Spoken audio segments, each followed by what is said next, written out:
Olá, boa noite. Vamos chegando. Boa noite. Boa noite, Márcia. Boa noite, Roberta. Clau Freire. Vamos chegando. Olá. Vamos se acomodando para mais uma live das Filósofas na Rede. Estou esperando a Bruna entrar. Acho que ela já entrou. Deixa eu ver aqui como é que eu faço. Vou chamar ela. E aí, gente, tá todo mundo em casa? Todo mundo bem?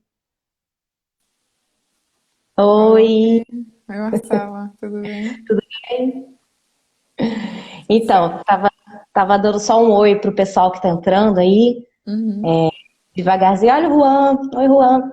O pessoal vai entrando. É, então eu vou começar falando. Essa é mais uma live desse projeto que começou no começo da quarentena, Filósofos na Rede.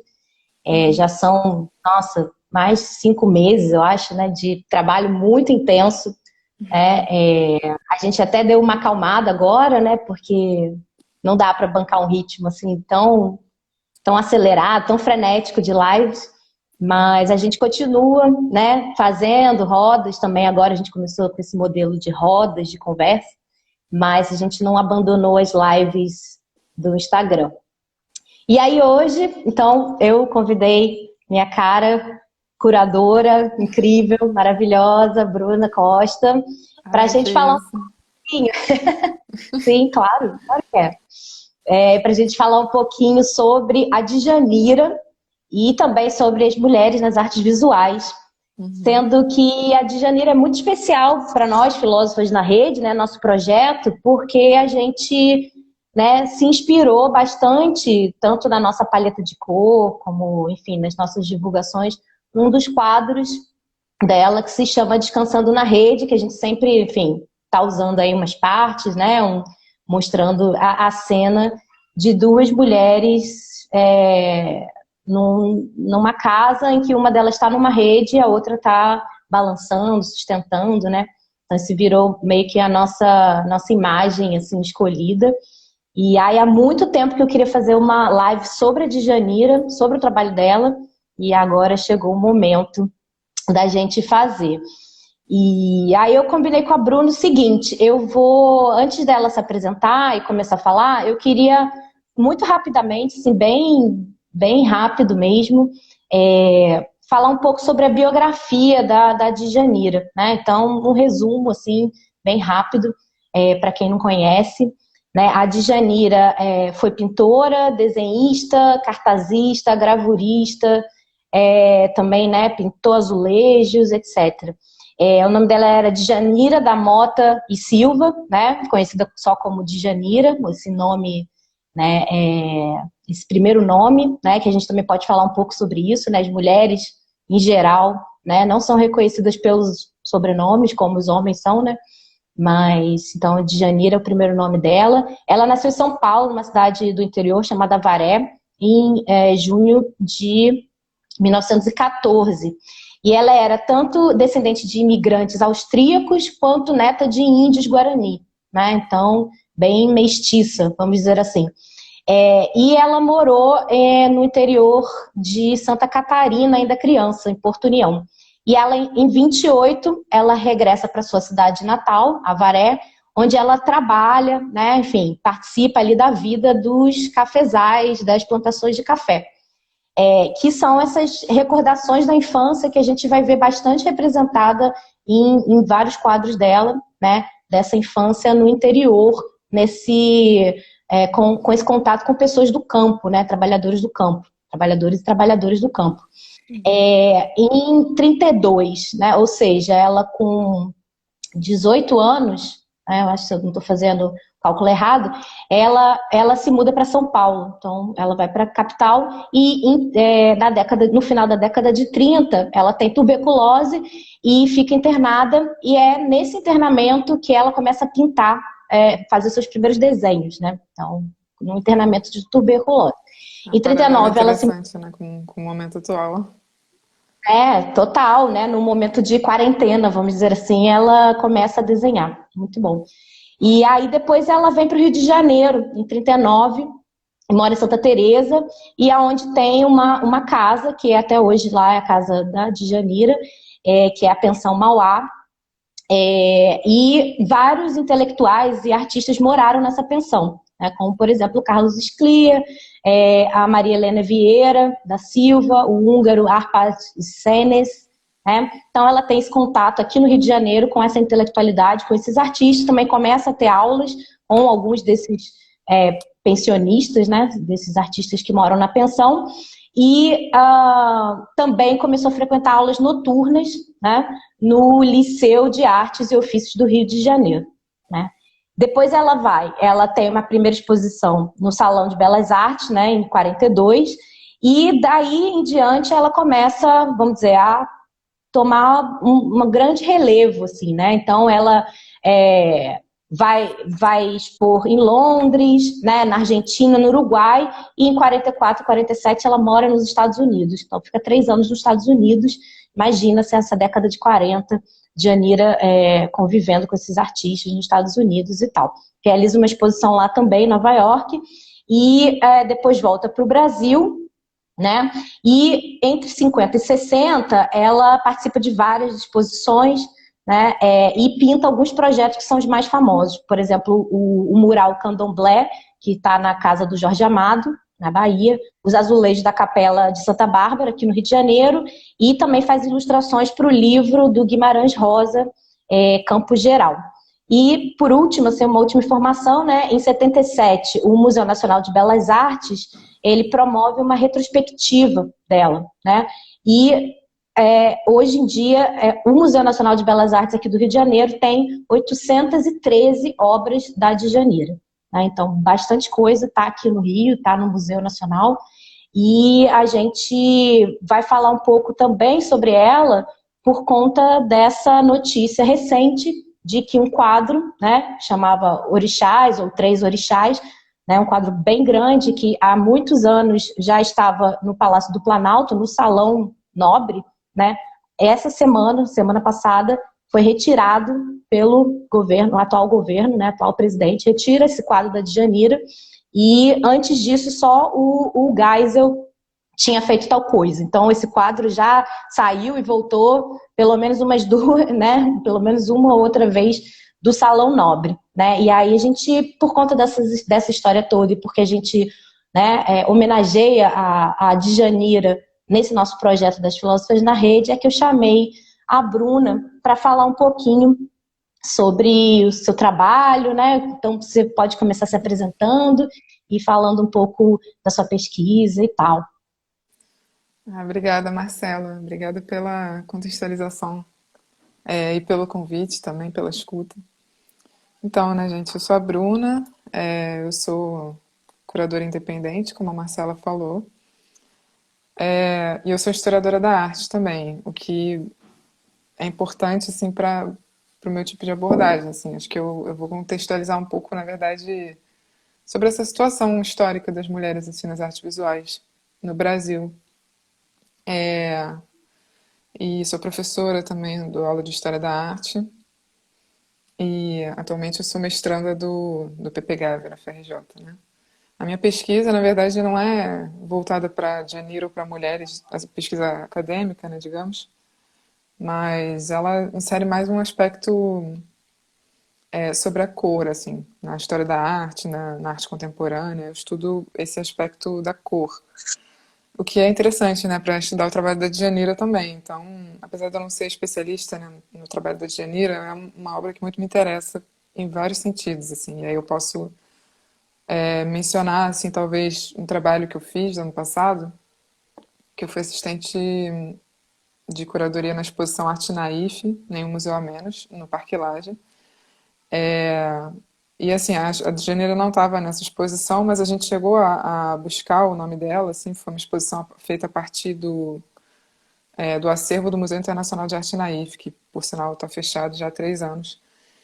E a gente chegou a buscar esse trabalho dela porque, enfim, a Djanira foi considerada durante muito tempo, né, artista naif. ela era considerada pela crítica dos anos 40, né, que é a época que ela atua como pintora, como uma pintora primitivista ou naif, né? O que é, no mínimo, curioso, assim, porque ela tem um contato muito grande com essa arte que a gente chama de erudita, né? Que é o Milton da Uhum. Costa, o Carlos Scliar, como você falou, a partir dessa pensão que ela constrói no Rio de Janeiro, no bairro de Santa Teresa, que por sinal é onde eu moro também. E, e aí, não sei, eu acho que eu, pensando nessa trajetória assim, de artes visuais e de mulheres, a gente tem o costume de ouvir muita gente falando, assim, algumas pessoas, né, falando que as mulheres elas têm uma presença muito forte, né, nas artes visuais no Brasil, na história da arte brasileira. A gente tem a figura da Tarsila do Amaral, que é internacionalmente conhecida, assim, né, e, e elogiada, assim, mundo afora. A gente tem Lígia Clark, Lígia Pape, Anita Malfatti, enfim, todas essas artistas e no contemporâneo, então, a gente tem uma profissão bem maior. Mas, no entanto, assim, fora esses momentos bem pontuais, né, Semana de Arte Moderna, anos 20, a Djanira, né, que é uma figura muito forte, e os anos 50, na verdade, a gente tem uma presença quase que esparsa, assim, de mulheres nessas artes visuais, assim, eu vejo dessa maneira. Eu não acho que a gente tem muitas mulheres nas artes visuais nesse sentido, assim, eu acho que, na verdade, a gente tem uns momentos que algumas delas são reconhecidas, mas, de maneira geral, eu acho que há um apagamento, sim, Uhum. a meu ver, é uma visão minha. E aí tem algumas coisas para se considerar. Uma das principais causas, digamos assim, da falta de acesso das mulheres a esse sistema de arte, né, digamos assim, é, é a dificuldade de acessar o ensino da arte, por exemplo. Né? O ensino da arte é um dos fatores que norteia assim, uma parte, né, da nossa história da arte. Por exemplo, durante o século XIX, que a gente tem a criação da Academia Imperial de Belas Artes, né, em 1816, com a missão artística francesa. E nesse momento, assim, a gente não há presença de mulheres na academia. Elas não são aceitas. Assim, até 1892, até esse ano precisamente, as mulheres não são aceitas na Academia de Belas Artes. Em 92 a gente já tem a República, já é a Escola Nacional de Belas Artes, nem é mais academia. Até 81, não havia nenhuma instituição de ensino pública que aceitava mulheres, ensino artístico público. Algumas aceitavam mulheres no ensino particular, mas as mulheres pagavam mais caro para acessar o Uhum. ensino do que os homens, pelo fato de serem mulheres. E, e é interessante porque a primeira instituição que aceita mulheres é o Liceu de Artes e Ofícios, que Que é por esse que ela sua... estuda. Exatamente, é o lugar onde a Djanira estuda, né? A gente pode ressaltar várias questões. Assim, o liceu ele era uma escola voltada para o que a gente chama de artesão, digamos assim, né? De profissionais da indústria, né? Não tanto dessas belas artes, né? Onde Uhum. tinha esse domínio da academia. Mas é interessante, assim, de uma certa maneira, pensar que é a primeira instituição pública que aceita mulheres. E nos anos 40 é onde a Djanira estuda, né? Então, Uhum. assim, ela não é uma mulher que não vem da academia, né, da aclamada Academia de Belas Artes.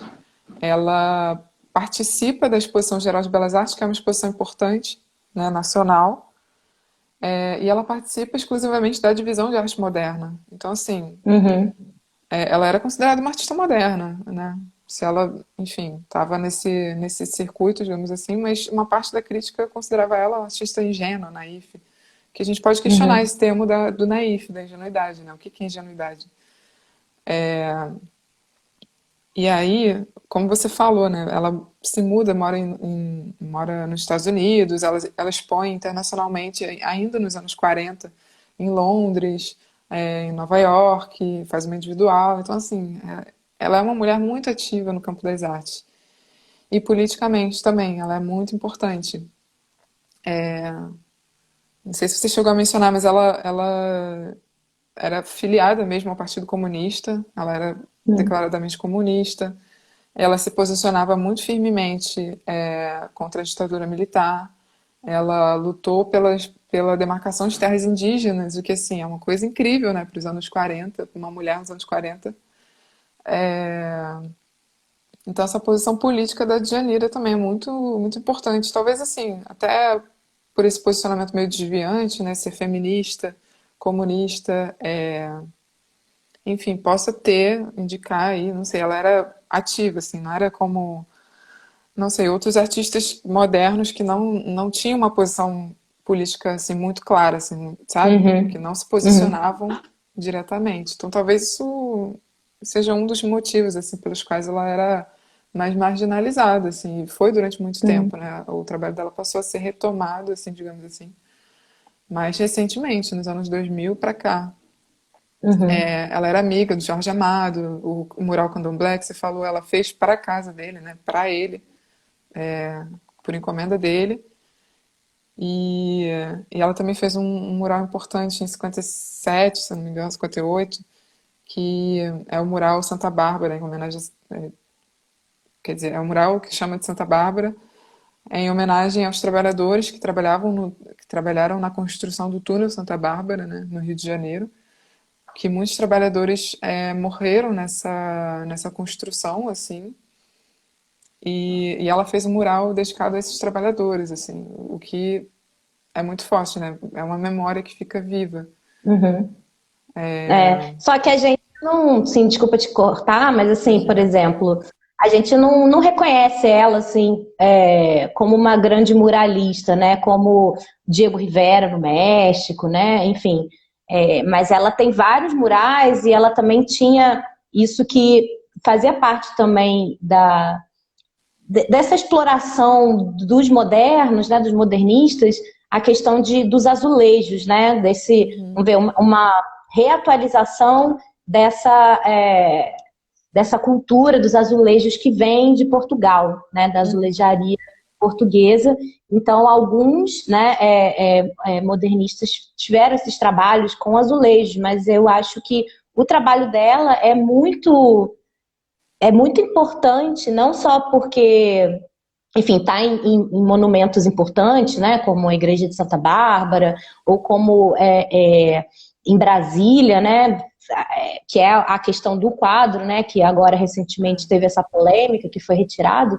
Então, ela é reconhecida, eu acho, de alguma maneira, pela, pela sociedade brasileira, mas, por exemplo, a gente pouco ouve falar dela, né, nas Uhum. escolas, nas aulas, nos cursos de história da arte. Ela é pouco Sim. trabalhada, pouco tratada, né? Eu não fiz esse trabalho, mas não sei quantas teses e dissertações já foram escritas, mas com certeza não na mesma quantidade que se escreveu sobre Tarsila ou sobre Anitta, né? Então, tem uma questão estranha aí na Djanira que eu acho que a gente está mais ou menos tateando, obviamente a gente não vai chegar a nenhuma conclusão É. aqui, mas eu acho que esses pontos, acho que você colocou muito bem a questão do posicionamento político claro dela, mas também esse tipo de pintura que a academia vai, de alguma maneira, né, não considerar tão importante, mas ao mesmo tempo é uma artista super prolífica, né, muitos trabalhos, só o Museu Nacional tem 813 obras, é muita coisa, né? Uhum. E mesmo assim a gente ainda conhece pouco, escuta pouco, né? Falar sobre o trabalho dela, etc. Então, Uhum. enfim, sei lá, acho que é um pouco por aí que a gente está indo. Sim. Essa questão é porque ela tratava de muitos temas, assim, no trabalho dela, de muitos temas, como eu falei, né, bem engajados, assim, politicamente. Ela tinha uma consciência ambiental muito forte. Ela tinha um trabalho, uma pintura ali sobre os trabalhadores, né, como eu falei, o Mural de Santa Bárbara, que é um painel azulejo, que está no Museu Nacional de Belas Artes. Nessa época, a gente pode até fazer um contraponto com o Portinari, né, que também fazia os azulejos, esses painéis em azulejo, mas era uma outra, enfim, uma outra pegada mesmo, uma outra forma e uma outra maneira de se posicionar, assim. O Portinari, enfim, um artista reconhecidíssimo e contemporâneo da Djanira. Uhum, Mas tem outras questões também, né, da religiosidade, por exemplo, das festas populares. Eu acho que a Djanira ela tinha um olhar assim que que não era muito fetichizado, assim, sabe, para esses temas. Os temas Uhum. de festas populares de interior, da própria religião, as religiões de matriz afro-brasileira. Assim, eu penso um pouco assim no Di Cavalcanti, assim, eu tenho a sensação de que, por exemplo, o Di Cavalcanti, ele pintava temas até parecidos com a Djanira, assim, festas Uhum. populares, mulheres, Uhum. festejos, religiosidade, mas um olhar totalmente distanciado, assim. E um olhar de homem, né, Uhum. objetificando as As mulheres, né, mulheres, as mulatas do Di Cavalcanti. E é muito interessante se a totalmente. gente for ver muitos dos quadros da Djanira, ela não pinta rostos, né? Então, Uhum. eu acho que tem um pouco a ver com essa coisa de dela estar falando de um povo, né? E não de personagens específicos, né? O próprio Descansando na Rede que a gente usa, as mulheres não têm um rosto, né? E a Uhum. paleta de cor não enfim, isso até já foi um tema nosso, assim, de discussão, mas é um ocre, é uma pele ocre, né? Um Uhum. pouco, acho que ela também estava interessada nessa própria origem dela mestiça, né? Dessa coisa enfim, de pensar a mestiçagem, tudo. Com certeza. Essa questão da origem e também dessa variação, dessa variedade da cultura brasileira, né? Ela viajou o Brasil inteiro, pesquisando a cultura mesmo para pintar e, enfim, para fazer a sua militância também. Ela foi para Minas Gerais para entrar nas minas assim das mineradoras, assim, enfim, ela era realmente uma mulher que mergulhava, né, na própria pesquisa, na própria militância, na cultura brasileira. E é muito interessante essa coisa de não ter o rosto, né, porque ela tem uma pintura que tem uns traços que a gente pode dizer assim, tem uma economia de traços, né? Assim, ela não Uhum, pinta muitos detalhes, né? Não pinta, por exemplo, o rosto, não define aquela pessoa. E aí você não individualizando, você fala de um coletivo, possivelmente, né? Como uhum, você falou. uhum, Essa questão da religiosidade, por exemplo, assim, ela nem era uma pessoa de uma religião de matriz afro-brasileira. Ela era católica. Inclusive, alguns historiadores e críticos apontam essa ambivalência, né, da Djanira, que ela era católica, mas ao mesmo tempo comunista, militante, não sei o quê, uhum. e fazia uma pintura bastante voltada, né, para essa religião afro-brasileira, que é, por exemplo, a tela dos Três Orixás, que foi removida. E aí a gente pode pensar assim, porque o Palácio do Planalto, eles têm uma coleção de arte moderna brasileira, contemporânea também, muito grande, muito interessante, assim, de peso, né, nomes de peso para a história da arte brasileira. E eles têm uma curadoria, assim.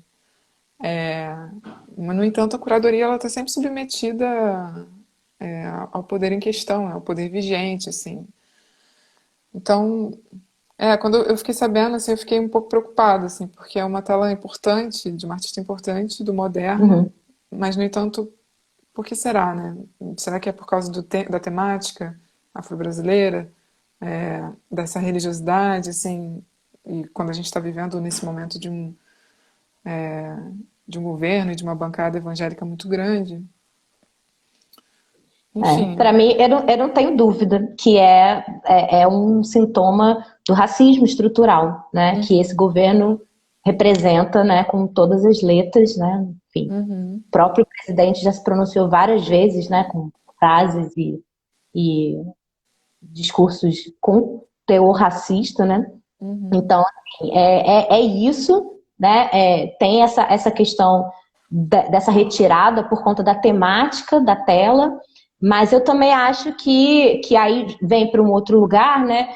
Que é isso, assim, a Djanira, como é isso que a gente está falando, apesar de toda essa história incrível e desse reconhecimento interno e externo, né, internacional, mas mesmo assim ela não é vamos dizer, pelo menos dessa mesma época, né, a Anitta Malfatti e Tarsila, ela não está nesse uhum, rol, né, nesse pódio aí da nossa representatividade nas artes visuais. E aí eu acho que isso nos leva a pensar em várias outras questões, trazendo também para a arte contemporânea, né?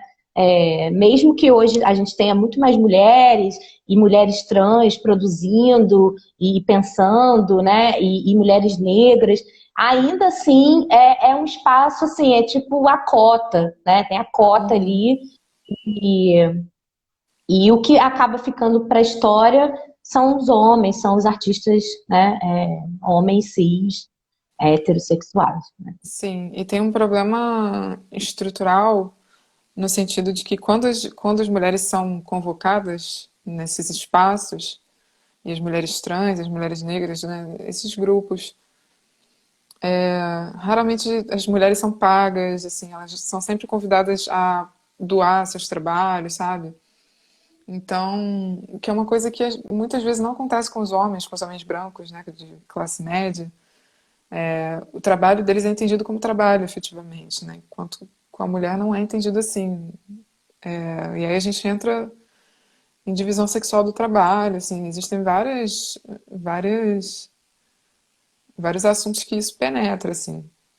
A mulher, ela tem uma colocação no trabalho que é menos remunerada, que é menos, Uhum, enfim, trabalho doméstico, né? Tá aí para mostrar isso. Ainda mais nessa situação de pandemia, né? A gente sabe que muito do trabalho executado por mulheres não é remunerado, né? Grande parte dele. E, bom, enfim, são muitas questões assim para ser colocadas. É uma artista muito densa mesmo. E um dado que eu achei interessante quando eu estava pesquisando, assim, é que esse acesso das mulheres ao ensino, né? Que, por exemplo, como eu falei, a gente não quando a gente tem acesso, a gente não tem os requisitos básicos assim para suprir esse acesso. Quando a gente é convidado para uma exposição, a gente não é paga. Quando as mulheres começaram a ser aceitas na Escola de Belas Artes, elas frequentavam muito mais os cursos livres. Tinha uma modalidade que era curso livre, você não era matriculado, você não tinha um diploma. E as mulheres sempre frequentavam esses cursos nesse início, né, a partir de 1892, que é quando elas são aceitas, porque elas não têm o preparo para fazer a prova, para entrar para a Escola Nacional de Belas Artes. Assim, tem um vestibular, digamos assim, né, tem uma prova de ensino médio, ensino básico, né, de álgebra, e as mulheres não têm acesso a esse ensino, a esse tipo de ensino. Nas escolas uhum, elas estão ensinadas aos afazeres do lar e tudo. Então, assim, você abre o precedente, né, você abre para as mulheres, mas não dá condições para elas se manterem nessa produção, assim, nesse sistema. uhum, uhum. E É, isso vai se perpetuando. inclusive, um comentário que eu li aqui muito rapidinho, porque vai passando os comentários aqui, alguns eu consigo ler. Mas alguém falou que, apesar do Museu Nacional, né, ter 813 obras, né, disse aí, eu não sei, né, faz muito tempo que eu não vou no Museu Nacional, que não tem nenhum quadro dela, ou se tiver, tem tipo um quadro dela na Sala dos Modernos, né, dos modernistas. Não sei se isso é verdade, faz muito tempo que eu não vejo, mas acho bem possível, assim, né, tipo que tenha um ou dois, mas assim, tem 813, né, que estão escondidos, que estão guardados lá no acervo, e, e é isso, assim, a gente não vê, né, por que não está se fazendo né, exposições sobre o trabalho dela, se tem tanto trabalho dela assim, né, e, Eu e fiquei aí bem é surpresa quando eu vi esse dado, assim, que grande parte da produção dela está no Museu Nacional de Belas Artes, justamente porque esse trabalho não está sendo exposto, assim, ele está sendo mantido dentro do acervo, o que, assim, a gente entende que boa parte, né, do acervo de um museu está realmente guardado, pouquíssimo vai à exposição, mas a curadoria é uma escolha, né, é uma escolha do que uhum, se mostrar e do que se não se mostrar. Então, a gente teve uma retrospectiva ano passado no MASP, né, como você falou. Não, foi ano passado? Foi, 2019. Parece que faz muito tempo. né, E aí, concomitantemente, estava tendo a exposição da Tarsila, só que não dá de cima. E a Djaneira estava naquele subsolo. subsolo, né? Tava a Tarsila Lina Bobardi, de Janeira. Tava bem assim, não sei, símbolos assim. E a exposição da Uhum, Janeira foi bem mais curta do que a da Tarsila. Da Tarsila durou quase 6 meses, sei lá. E a da Janeira durou um tempo normal de exposição, 2, 3 meses. E a da Tarsila foi aquele boom, né? Enfim, super visitada, a exposição mais visitada, assim, do MASP, em todos os tempos, sei lá, muita gente visitou. uhum, E a de Janeiro, enfim, há um esforço de resgatar o trabalho dela, mas assim, é aquele esforço básico, né? Um esforço que não vai uhum, muito além. Eu estava pesquisando, teve uma exposição, acho que em 2000, assim, no Rio de Janeiro, com a curadoria da Lígia Canosia, que ela já questionava, assim, 2000 já tem 20 anos, mas já sim. questionava Esse essa, apagamento. esse apagamento do trabalho dela, esse entendimento do trabalho dela como ingênuo, assim, não consigo entender como que a gente pode entender uma mulher como a Djaneira a partir de uma perspectiva ingênua, assim. E Uhum, também a gente pode questionar o termo da ingenuidade, né? uhum, Mas enfim, foi uma retrospectiva importante já nos anos 2000, assim. Eu sei que durante a faculdade eu estudei pouca coisa sobre ela, mas fora da universidade também, assim, nos circuitos, né, nas exposições, a gente quase não ouve. E assim, Tarsila, Anitta, anos 20, 30, mas nos vou anos fazer 40, um fala. comentário nada a ver, só para dar uma relaxada, mas eu falei sobre essa live para muitas pessoas e tal, né? Ah, vou fazer uma live sobre a Djanira. Todo mundo achando que era de Jamila, cara. Eu fiquei, não, gente. Caramba! Então, assim, as pessoas realmente nunca nem ouviram falar, não é um nome assim que soa, né? Porque não tem sobrenome, né? A gente não fala o sobrenome dela. Djanira Pois Mota e é, Silva. exatamente, é volta aquele assunto que eu falei, né? Muitas artistas mulheres são conhecidas apenas com o primeiro nome, né? Enquanto, enfim, É, muitos artistas são conhecidos pelo sobrenome, família e tal, né? Então, eu é. acho que isso tudo tem a ver com esse apagamento, que eu acho que a de Janeiro é só um exemplo, né? Mas a gente tem várias outras artistas mulheres, inclusive nessa época, né? Do começo do século XIX e tal, essa pintura acadêmica, mesmo que elas não estivessem na escola, existiam mulheres que estavam pintando, né? Nas suas Exatamente. casas, até porque a pintura de estúdio, né, era alguma coisa que a pessoa ficava dentro de casa, né? Então, Uhum. e as mulheres, esse era o lugar delas, o lugar do privado, né? Então, existiram essas mulheres, mas obviamente elas estão aí apagadas, esquecidas, enfim, e cabe aos historiadores e também eu queria que você falasse até um pouco dessa sua vivência como curadora, né, jovem curadora, Uhum. mulher, né, no Rio de Janeiro, enfim, quais são as suas percepções, como é que é isso? Também curadoria é alguma coisa nova para as mulheres, né? Assim, não tem há muitos anos que as mulheres fazem curadoria, né? São responsáveis por, por pensar exposições, isso é algo até recente, né, na nossa história e tal.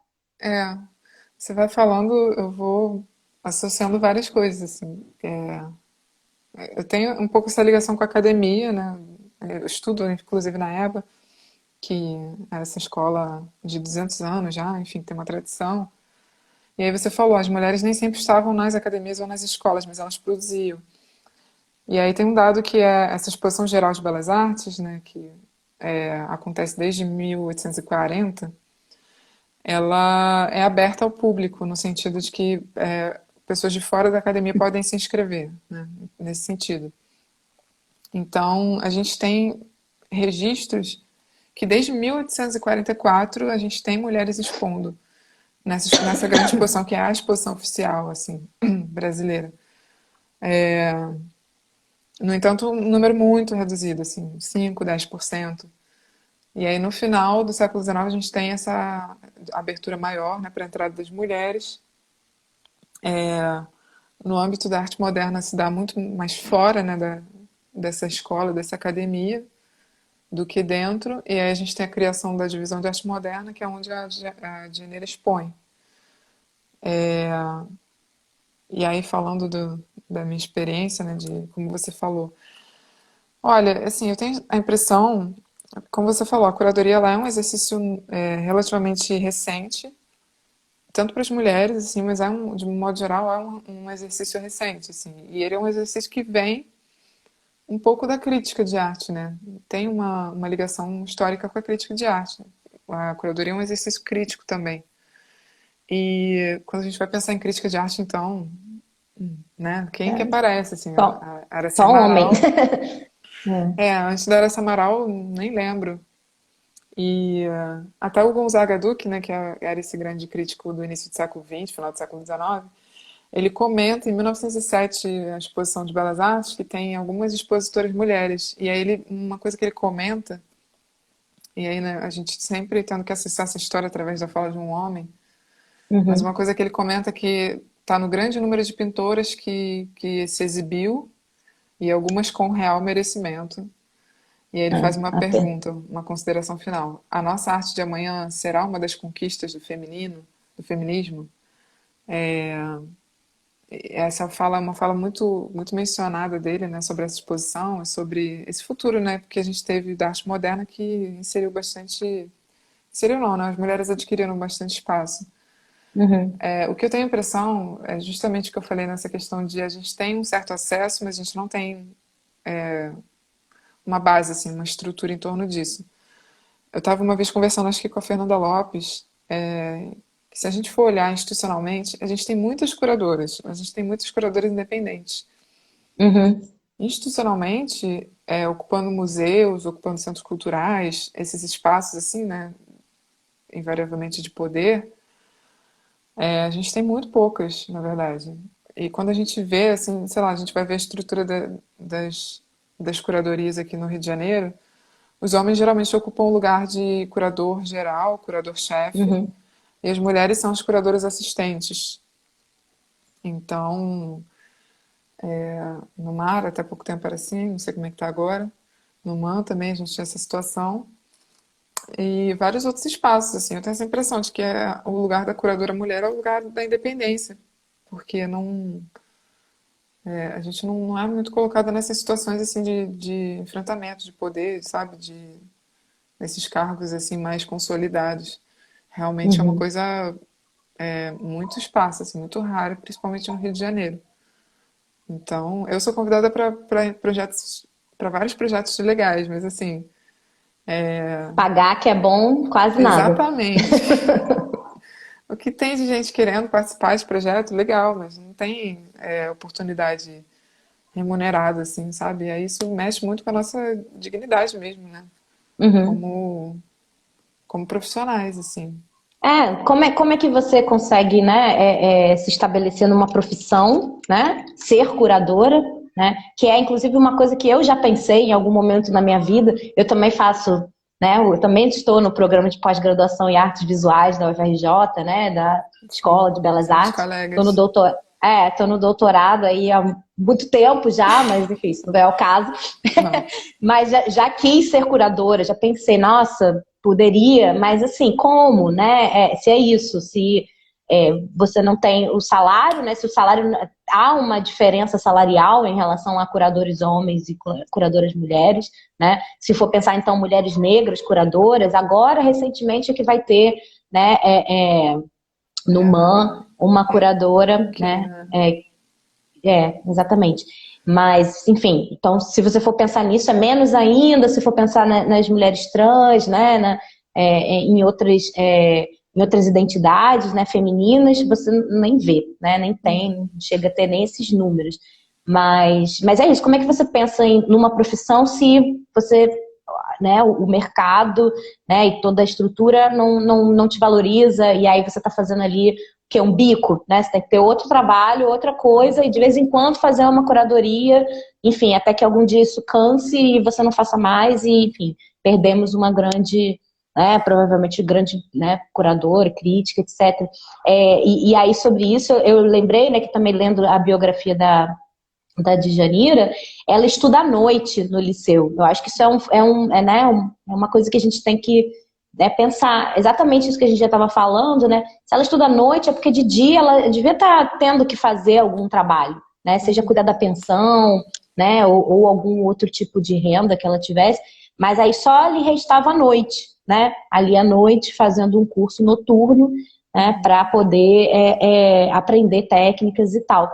E isso também acaba, né, pra gente, né, nós mulheres, acaba também que até hoje ainda é isso, né? A gente tem que trabalhar e para poder se dedicar a algum outro ofício, né? Por exemplo, curadoria, etc, etc, tem que ser um bico, uma coisa à parte, porque não garante a pagar os boletos que chegam, os boletos não param de chegar.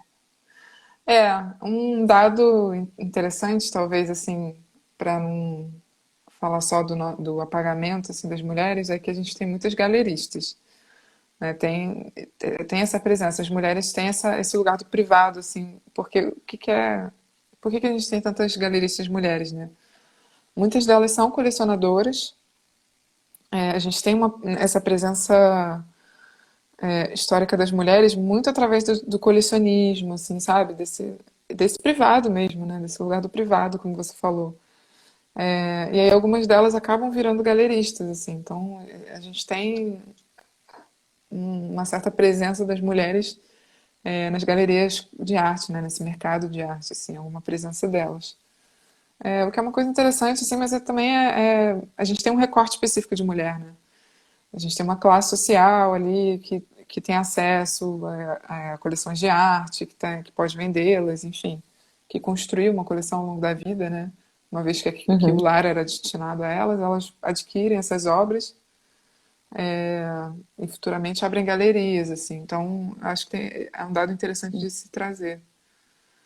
E porque entendem, conhecem o mercado, né? Tipo, entendem a lógica do mercado. Porque, afinal, né, a gente fala de arte, estuda arte, às vezes a gente pensa, né, de uma maneira, enfim, um pouco, né, idealizante e tal, mas no fundo, por trás disso, tem o mercado, tem especulação, né? Tem, enfim, venda e tudo. Então, para você realmente ter uma coleção e de repente virar uma galerista, você tem que entender não só de arte, mas entender de dinheiro, do capital, de como aquilo circula. E quem é que entende disso? Né? É quem já está no dinheiro. Quem já está no Quem já tem dinheiro. dinheiro. Que entende qual que é a lógica do dinheiro, né? Porque, E essa enfim. administração doméstica, digamos assim, né? Que frequentemente as mulheres também assumem, né? Quando elas são donas de casa. E aí tem o marido, né, que traz esse rendimento e elas administram. Muitas vezes é assim também. Enfim, muitas questões para se considerar, assim, desse lugar das Sim. mulheres na arte brasileira, nas artes visuais. Eu acho que, assim, a gente falou um pouco, ainda temos aí uns 15 minutos, e já tem algumas perguntas que já fizeram. E quem quiser, inclusive, quem quiser fazer alguma pergunta, né, enfim, a gente possa responder, pode fazer e escrever aí no chat. Mas o arroba é arte de fazer ser. Pergunta se para nós a ausência de mulheres curadoras é um fenômeno mundial ou uma especificidade brasileira. Eu não vou saber dar essa precisão, assim. Eu vejo algumas curadoras grandes, assim, internacionais, mas, de novo, quando a gente pega as instituições de peso, sei lá, o MoMA, Metropolitan, e a gente olha, porque tem vários setores, esses lugares maiores, assim, tem vários setores de curadoria. A maioria dos curadores, assim, e desses curadores internacionalmente conhecidos, a gente lembra mais dos nomes masculinos, né? O Hans-Ulrich Obrist, enfim. Eu tenho a impressão de que é uma situação muito parecida, só que numa outra escala. Mas, de fato, assim, conheço bem poucas curadoras internacionalmente atuantes, assim. A Keina, que é a curadora do MAN atualmente, né? A Keina, ela tem uma atuação internacional interessante também na América Latina. Fiquei bem feliz quando eu tive a notícia. Mas ela está dividindo um cargo ali com um homem, né? A gente não pode esquecer disso. Que é um estrangeiro, inclusive, né? Também. Exatamente. O Pablo Boeflechter.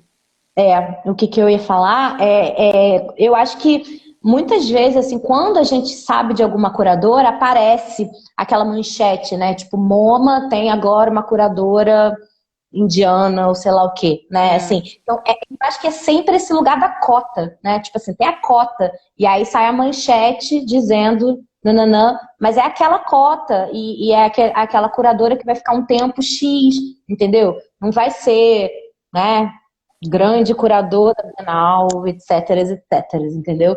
Uhum. Então, eu acho que tem esse lugar da cota, assim, tem essa cota aí de mulheres, mas que é isso, Uhum. sempre renovada, vamos dizer assim, Eu essa esqueci rotatividade. de falar da Bienal, né, de São Paulo também. E a Bienal de Veneza também tem uma situação, não chega a ser tão discrepante quanto a de São Paulo, né? Mas a Bienal de São Paulo a gente teve o quê? Uma, duas curadoras mulheres em toda a história da Bienal. Uma delas Uhum. foi a Lisete Lanhado, que é uma curadora importante, né? Mas a gente tem, assim, raríssimos exemplos de curadoras mulheres nessas grandes exposições. E a gente tem um certo fetiche por um estrangeirismo, assim, os últimos curadores quase todos foram estrangeiros, assim, homens estrangeiros, enfim. Aí a gente cai na questão desse nosso, desse nosso pensamento colonizado, né? Desse É, pensamento colonial, que é isso, né? A gente não conhece a nossa própria arte brasileira, né? Vide a história de Janeiro, que a gente está. Alguém está falando assim, teve as bienais da a Sheila Sheila Lerner. Lerner, A Sheila Lerner e a Lisete Lanhado, acho que foram as únicas né? curadoras de Bienal, da Bienal de Pois São Paulo. é. E aí, quantos homens já passaram, né? Inúmeros. Então, né? O número é bem. Eu acho que é sempre isso, é essa cota, né? Tem a cota ali e fique satisfeito com essa cota, né? Uhum. Quando, na verdade, é isso. As mulheres têm tanta qualidade e potencial para ser curadoras como os homens. Não tem diferença, né? Mas a gente não vê. E é isso. Aí as curadoras são independentes, não recebem direito, agradece, bate nas costas, obrigado por você ter feito isso, mas na hora parece um nomezão de um homem e alguns outros curadores pequenininhos ali. É, é complicado, né? A gente está vivendo um momento que tem esse pensamento decolonial, assim, né? Eu acho que tem uma vontade de incluir outros grupos, assim, mas é nesse lugar, assim. Tipo, a gente precisa incluir os outros grupos, né? As mulheres, os negros, LGBTs. Então, sei lá, tenho sérias críticas, assim, a esse modelo de sistema, mas é a situação que a gente está vivendo. E, como você falou, a gente tem que ter um respaldo de alguma outra função ali, né? Eu tenho outros trabalhos que sustentam o meu trabalho de curadoria, que é um trabalho que raramente eu sou paga, é verdade. Hum, Mas, enfim. meio triste. Isso quando a gente Mas é não, isso. a gente nem entrou no quesito mãe, né? Na maternidade. Pois é. Porque eu e você não somos mães ainda, mas quando a gente começa a falar de maternidade, então fica bem mais complicado. Porque você tem menos tempo, né? Invariavelmente. Toda a maternidade, toda a questão de ter um filho é jogada em cima das costas da mulher, ainda Uhum, hoje. né? Então os homens E têm quando muito a mais essa mulher liberdade. E quando a mulher, de alguma maneira, mulher artista, né, enfim, em geral, abre mão disso, né, abre mão dessa maternidade, né, do tipo, ela é totalmente linchada, né, e é considerada um monstro, é um monstro, né, aí alguns exemplos, por exemplo, Nina Simone, ou também a Violeta Parra, também foi super criticada por, enfim, não ter criado a filha e ter investido na sua arte, né? Enquanto os homens, a história da arte é a história de homens que abandonam suas famílias, né? Que não Ninguém nem cuidam pensa dos sobre seus. isso. Ninguém nem pensa, né? Que enquanto lá Leonardo da Vinci estava pintando e criando, quem é que estava cozinhando para ele? Quem é que estava limpando a casa dele, cuidando dos filhos dele, né? Existia alguém ali que estava fazendo isso por ele, porque ele tinha todo o tempo do mundo para criar, para, né, imaginar e etc, e pintar a Mona Lisa, né? Tipo assim, nós, as mulheres, enquanto objeto da arte, tudo bem, tem milhões de quadros de mulheres, muitas nuas, né? Mas agora, as mulheres, enquanto artistas, né, se representando ou representando o que quiserem representar, né? Isso já é. Peraí, calma aí, não tanto. vamos devagar, vamos só a cota, né? Galerista porque tem dinheiro, porque comprou os quadros, porque sabe gerir dinheiro e tal, mas agora ser curadora de um grande museu permanente, fixa, né? Ter uma equipe toda de mulheres, se a gente for pensar também na montagem, a montagem é sempre coisa de homem, porque homem é que sabe bater prego, que pode subir andaime, né? Sendo que isso é uma balela, né? As mulheres podem bater um prego, né? Segurar, ser fortes e montar exposições. Até na parte técnica, vamos dizer assim, a gente também não vê mulheres, né? Isso porque a gente tá falando só das artes visuais. Se a gente fala da música, aí a história se repete, A né? ladeira Quantas abaixo. engenheiras de som, todos os shows que você foi, quantas mulheres estavam atrás ali fazendo o som, fazendo a luz, né? Na parte técnica, ainda a gente também tem esse tipo de trabalho negado, né? Por razões desse machismo estrutural, né?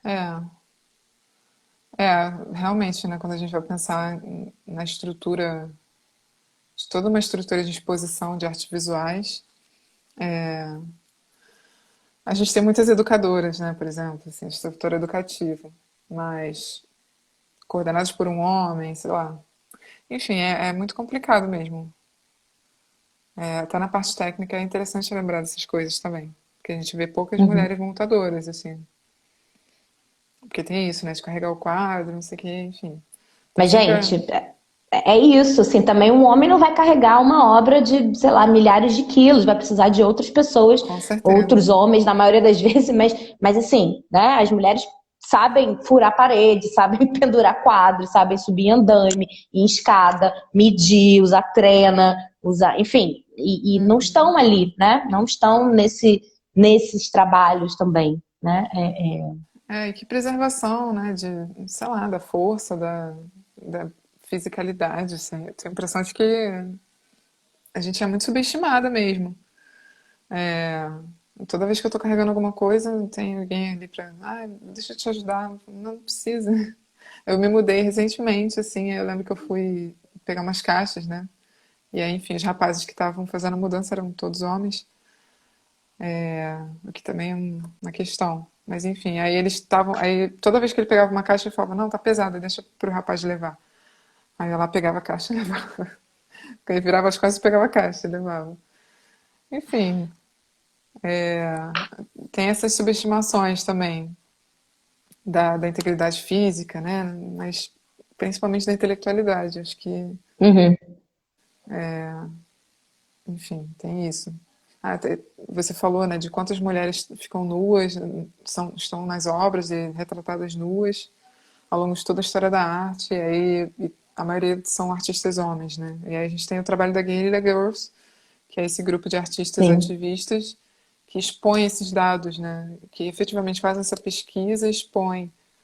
No Metropolitan elas fizeram uma coisa do tipo 80% eram artistas homens, não, 80% eram nus femininos, os nus eram femininos, e apenas 5% eram artistas mulheres, assim. Uma uhum. coisa bem... É bom a gente ter dados, assim, nesse sentido de quantos por cento, para a gente ver o que está faltando, assim, quais são as fissuras, né? Enfim, Uhum. tá mudando muito vagarosamente, assim. Tenho a impressão de que a gente ainda tem uma caminhada muito longa, de fato. É, tem É, uma, é. tem as produtoras, né? A gente tem algumas produtoras, assim, que são também um tipo de profissional que atua nesse meio, né, das artes visuais.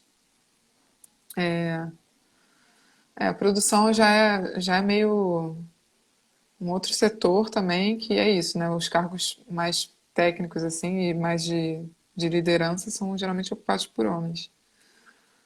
Hum. Alguém falou que também fizeram a exposição das Guerrilla Girls no MASP No também. MASP, sim. Realmente, ficou lá bastante tempo também naquele solo ali, né? Eu acho que também dava para escrever toda uma tese de todas as exposições do subsolo do MASP, É, né? Pra pensar o que é relegado ao subsolo do MASP, né? sim. E, Elas enfim, também fazem essa pesquisa no MASP. né? Quando É. elas vão fazer a exposição, elas fazem a pesquisa. 60% é no feminino, 6% são artistas mulheres. Eu lembro desse dado também. Foi boa lembrança. Faltam, acho que 5 minutos para a gente encerrar. Não sei se você faltou alguma coisa que você queira comentar, que a gente não tenha falado. Se alguém ainda quiser fazer uma pergunta. Não sei, assim, a gente foi falando, né, sobre a questão das mulheres, assim, a gente não chegou a comentar muito profundamente sobre a obra da Djanira, né, porque eu tenho a impressão de que essas obras são censuradas, né, são retiradas, e as pessoas não enfrentam a obra, assim, a obra em si não é comentada. E a obra da Djanira, a gente teria muitas coisas para comentar, enfim, não daria tempo. Mas é um quadro importante, assim, de representação, de plasticamente importante, da modernidade. Tem muitas questões que concernem, né, as obras que não estão sendo vistas, não estão sendo consideradas, assim, essa questão da mulher está sempre sendo colocada antes, assim, sabe? Né, da mulher, dessa marginalização mesmo, a questão da negritude, enfim, a gente pouco olha as obras, acho que está faltando um pouco esse olhar para as obras mesmo, né, que quando é homem a gente já liga a chavinha e fala, bom, artista, vamos olhar a obra. Acho que é isso, né, vamos estudar as obras. Acho que é Uhum. importante a gente lembrar de ter esse exercício do olhar mesmo, né, que é importante a gente trazer todo esse panorama que a gente traz, que a gente trouxe. Porque ele é verdadeiro, porque ele é latente, porque ele é real. Mas acho que lembrar de olhar as obras, né, pra gente ver a arte, né, falar da arte, também Uhum. é importante. Nesse sentido, assim, vamos olhar as obras das mulheres. A gente tem, enfim, a gente escolheu esse quadro, né, Descansando na Rede, que inclusive esteve exposto aqui no Rio de Janeiro recentemente, numa exposição chamada Vai e Vem, que era sobre redes, né? É, Até alguém comentou assim, ficou famoso o quadro por causa da exposição, mas enfim, aí a gente escolheu e acho que esse quadro tem tudo a ver com esse nosso projeto das filósofas na rede, né? A imagem de uma mulher deitada na rede, outra mulher acolhendo, não sei se ela está balançando ou se ela está ajeitando a rede, mas está ali fazendo companhia, né? Assim como, por exemplo, aqui, agora eu estou com você, mas tem várias, né, das minhas colegas que estão aqui, inclusive a Elza acabou de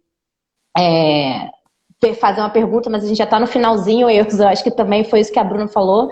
Talvez merecesse uma live só sobre a Djanira, só sobre o trabalho dela. Eu nem sei se numa live a gente conseguiria, por exemplo, responder essa sua pergunta sobre a questão da negritude na obra da Djanira, né? Então a gente teria que pegar, e é um volume de obras muito grande, né? Tentar fazer esse recorte, onde é que aparece a questão da negritude, como é que ela aparece, e até chegar, por exemplo, na religião, teria que fazer todo esse caminho, acho, dentro do trabalho dela, e é mais ou menos isso que a Bruna falou. Acho que a gente tem que ir para as obras, tem que ir na obra, né, para poder falar sobre essa questão que não daria para a gente abordar aqui agora, até porque nem era o nosso objetivo só falar da Djanira. Né? dá uma tese de doutorado, assim, questão da negritude na obra da Djanira, né?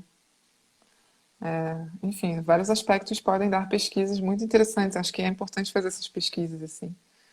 Inclusive, é importante a gente estar fazendo essa live também por isso, né? Convocar um pouco os pesquisadores a estimularem a Pesquisadoras. pensar, e pesquisadoras, pesquisadores, todo mundo, a pensar o trabalho dessas mulheres, assim. Acho Uhum. muito importante. É isso, queria te agradecer, faltam 28 segundos. Eu que Obrigada, Bruna. agradeço. Foi Obrigada, ótima. Marcela. Foi E aí, ótimo. sempre que você quiser deitar nessa rede, a gente está aí. De repente a gente faz uma roda de conversa, chama mais gente para falar, enfim. Com E a gente faz lá certeza. no YouTube. Obrigada, tá? Eu que agradeço. Obrigada, gente, pela presença. Boa noite a todos, a todas. Boa noite, gente.